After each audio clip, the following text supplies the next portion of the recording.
Palamenti omukago gwa East Africa etudde mu kibuga Arusha Tanzania ezzeemu ebbugumu oluvannyuma Omubaka wa Uganda Chris Opoka okuleeta ekiteeso bakirizibwe okugula motoka nga tebasasudde misolo. Headquarters agreement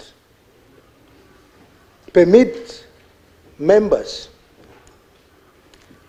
staff and judges serving the East African community to import two vehicles. Kyokka Minisita wa Uganda era nga ye ssentebe wa Minisita mu mukago bano abategeeza nti buno si buvunaanyizibwa bwabwe okuggyawo emisolo ku mmotoka eziweebwa abakozi n'ababaka mu mukago guno. And impacts on the partner states' revenue. Kino kijja abaka mu mbeera ne bamwambalira. Why are we being discriminated upon when the Third Assembly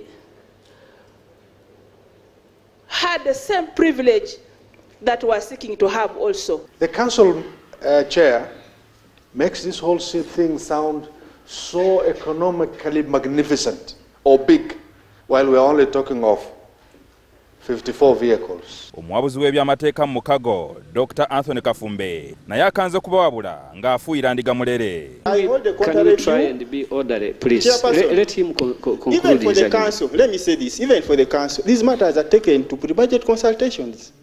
So there's a process they follow. There is no route this house can take that will not involve council. So there is no risk.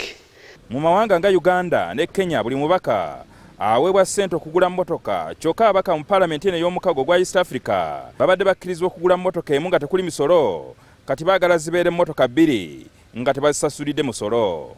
We are not asking for a free vehicle. We are asking for that privilege that members have always enjoyed. And even the staff, it's not only for the members, by the way. It is for the members and the staff.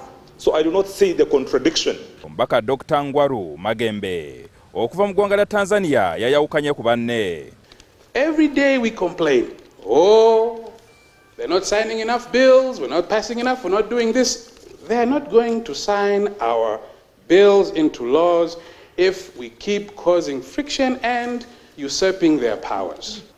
If you don't allow me to get an exempted, tax-exempted vehicle here, I'm not going to import it into Tanzania. Baba mu ababaka baagala enongoseresa zigenda okukolebwa ku tteeka ababaka baweebwa emmotoka nga si be bazeegulidde nga bwe kiri mu mawanga nga Uganda. In fact, the amendment which is coming is that we should do, the community should provide these vehicles. Jingo Francis, NTV, Arusha, wano mu Tanzania.